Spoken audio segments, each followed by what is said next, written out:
भारत में बनी कोरोना की वैक्सीन इतनी सुरक्षित और कारगर है कि इसकी मांग लगातार पूरी दुनिया में हो रही है। वहीं प्रदेश में कोविड टीकाकरण का ग्राफ बढ़ाने के लिए एक खास रणनीति पर भी कार्य हो रहा है। यह कहना है राज्य टीकाकरण अधिकारी डॉक्टर अजय घई का। डॉक्टर घई बुधवार को centre for advocacy and research CFAR के सहयोग से आयोजित राज्य स्तरीय मीडिया कार्यशाला को संबोधित कर रहे थे। राज्य टीकाकरण अधिकारी ने बताया कि हमारी वैक्सीन से अभी तक किसी भी तरह के बड़े दुष्प्रभाव की बात सामने नहीं आई है। उन्होंने बताया कि 18 फरवरी को फ्रंटलाइन कर्मियों को टीका लगेगा। 50 वर्ष से अधिक आयु वर्ग को भी यह टीका अगले माह से लगना शुरू हो जाएगा। सर, आज किस तरह का प्रोग्राम था, क्या आज सीफार ने ये मीडिया वर्कशॉप रखी है जिसमें बेसिकली कोविड-19 के बारे में और कोविड-19 के वैक्सीनेशन और उसकी ज़रूरतों के बारे में बात हुई है।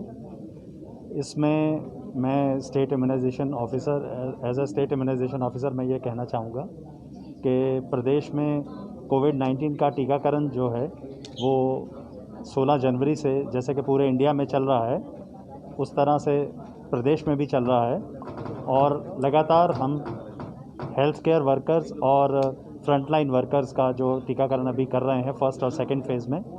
इसमें हेल्थ केयर वर्कर्स का हमारा जितने लोग थे उसमें 75% लोगों को फर्स्ट डोज़ लग चुकी है और करीब अभी सेकंड डोज़ क्योंकि एक ही दिन लगी है तो करीब 2.1% लोगों को सेकंड डोज़ भी लग चुकी है। और जहाँ तक फ्रंटलाइन वर्कर्स का सवाल है उनको करीब 35% उनका कवरेज हो चुका है, लेकिन उनके अभी 2 दिन और शेष हैं। डोज मार्च में डिफरेंट डेज़ में लगती रहेगी।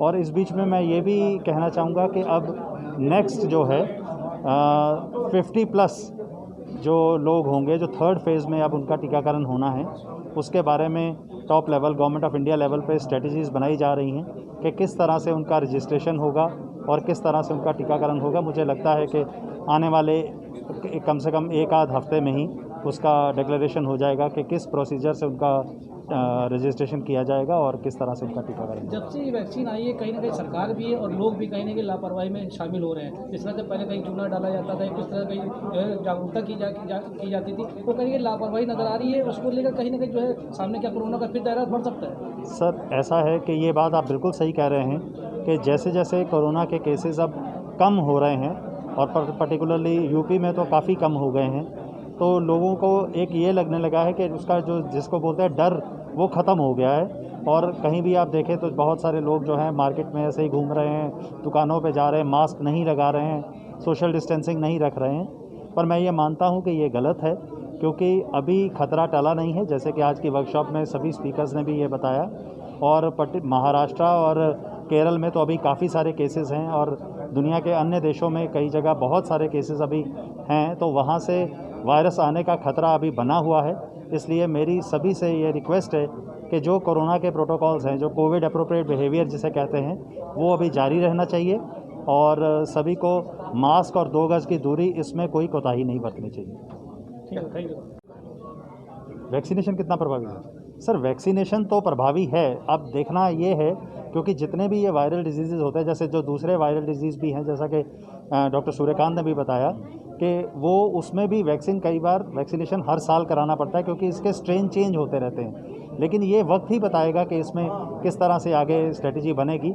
इस बारे में अभी कुछ कहना मुश्किल है, लेकिन ये बात तो है कि वैक्सीन इफ़ेक्टिव तो होगी, इसमें कोई शक नहीं। जो लापरवाही आ रही किसकी कमी नजर आ रही इसमें? अब लापरवाही तो समाज की ही कमी है इसमें। नहीं, पहले नगर निगम भी जागरूक था और लोग भी जागरूक थे, बहुत लोग, हर आदमी जागरूक था, कोने कोने पे हर चीज़ों में सफाई का था, आंदोलन आए दिन जारी था, कहीं ना कहीं सब लोग सामने आ रहे थे। अब पिछड़ता चला जा रहा मामला, मगर केसेस आ रहे हैं मगर सामने नजर नहीं आ रहे हैं। मगर इसके लिए कहीं ना कहीं किसको आप जिम्मेदार ये आप बिल्कुल ठीक कह रहे हैं। देखिए, जो सरकारें होती हैं या जो एजेंसीज़ होती हैं, ये भी लोगों का ही एक आईना होता है, समाज का ही एक आईना होता है। तो जिस तरह से समाज का डर ख़त्म है, मैं समझता हूँ उस तरह से सब लोग ये ढिलाई बरत रहे हैं, लेकिन इसमें हर स्तर पे ही जो है इसको ढिलाई नहीं बरतनी चाहिए। हर स्तर पे ही इसका ख्याल रखा जाना चाहिए। सर, एक छोटा सा आखिरी सवाल ये, जब टीका लग जाता है उसके बाद लोगों का बुखार आ जाता है, तो वो कहीं ना कहीं भय का जो है मामला सामने आ रहा है। क्या इसको लेकर के कुछ जनता से कुछ आप कहना चाहेंगे? इसमें मैं बिल्कुल कहना चाहूँगा, मैं पहले भी यही कहा है कि जो बुखार आता है ये इसको आप एक पॉजिटिव साइन मान के चलें। बुखार का मतलब ये है कि जो वैक्सीन आपके शरीर में गई है वो अंदर उसका रिएक्शन हो रहा है, यानी कि वो इम्यूनिटी बढ़ा रही है। तो इसलिए बुखार आना 1-2 दिन की बात है, 1-2 दिन का थोड़ा सा कष्ट है, लेकिन इसके फ़ायदे उससे कहीं ज़्यादा हैं। डॉक्टर साहब अपना पूरा नाम बता दीजिए। मैं doctor Ajay Ghai, state immunization officer. ठीक है, थैंक यू।